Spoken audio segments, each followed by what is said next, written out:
Bienvenidas y bienvenidos a Del libro al micrófono. Hoy tenemos sobre la mesa una obra que es prácticamente una piedra angular en su campo. Psicología social en su 10ª edición de Robert Avaron y Don Born. Y la idea de hoy es meternos de lleno en los atajos, ¿no?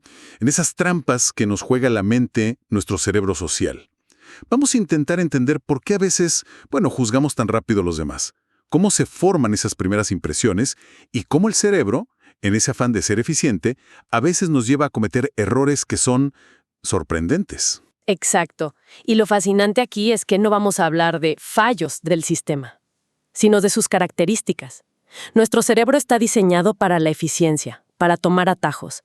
Y es en esa tensión entre ser rápido y ser correcto donde ocurren las cosas más interesantes que describe el libro. Es un viaje a cómo pensamos sobre los demás y, quizá más importante, sobre nosotros mismos. Me gusta eso. No son errores, son características.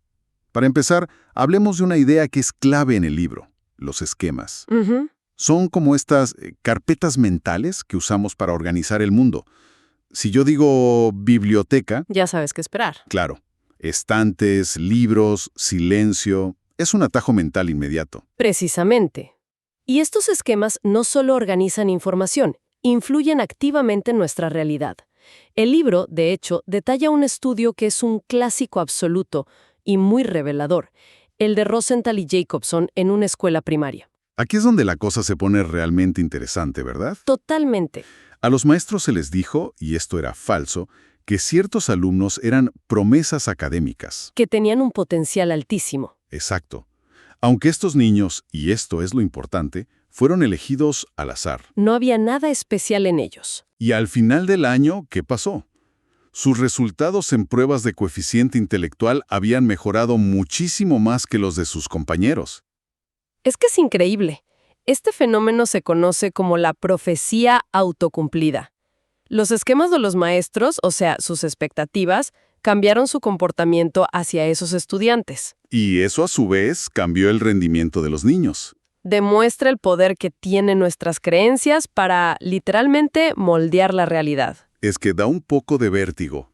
Otro atajo que menciona el libro son los heurísticos. Las reglas rápidas. Justo. Y el texto describe un experimento de Park y Banayi que a mí me pareció revelador. Indujeron un buen estado de ánimo en un grupo de participantes. Y uno neutro en otro. Lo fascinante aquí es el resultado. A las personas de buen humor, se les pidió menos esfuerzo mental y por lo tanto se apoyaron mucho más en estereotipos. O sea que mostraron una mayor tendencia a asociar, por ejemplo, nombres afroamericanos con la categoría criminal. Y nombres europeoamericanos con político. Entonces, a ver si entiendo. Estar de buen humor nos puede hacer más propensos a usar estereotipos. El libro sugiere que sí. Un buen estado de ánimo es como una señal para nuestro cerebro de que todo está bien. ¿Con lo que podemos bajar la guardia cognitiva? Exacto. No es un juicio moral, para nada. Es una muestra de cómo nuestras emociones y nuestra cognición están totalmente interconectadas. El pensamiento cuidadoso es un trabajo duro. Y a veces simplemente lo evitamos. Esto nos lleva a otro gran tema de psicología social, la atribución. O sea, ¿cómo explicamos el comportamiento de los demás? ¿Es por su personalidad o es por la situación? Aquí es donde cometemos uno de los errores más comunes, que el libro llama el error fundamental de atribución. O sesgo de correspondencia. Exacto. Tendemos a sobreestimar el papel de la personalidad y a subestimar, pero masivamente, el de la situación cuando juzgamos a los demás. El ejemplo clásico, ¿no? Alguien se nos cruza en el tráfico. ¿Y qué piensas? Es un idiota. O algo peor. Claro. En lugar de considerar que quizás tenía una emergencia. Pero el libro le añade otra capa, que es el efecto actor-observador. Que es la otra cara de la moneda. Es la otra cara, sí. Cuando se trata de nuestro propio comportamiento, hacemos justo lo contrario. Atribuimos nuestras acciones a factores externos. Totalmente. Si nosotros nos cruzamos en el tráfico es porque íbamos tarde o no vimos al otro coche. El libro lo resume perfecto. Dice algo como: yo me comporté así debido a causas situacionales. Tú te comportaste así porque eres ese tipo de persona. Es brutal.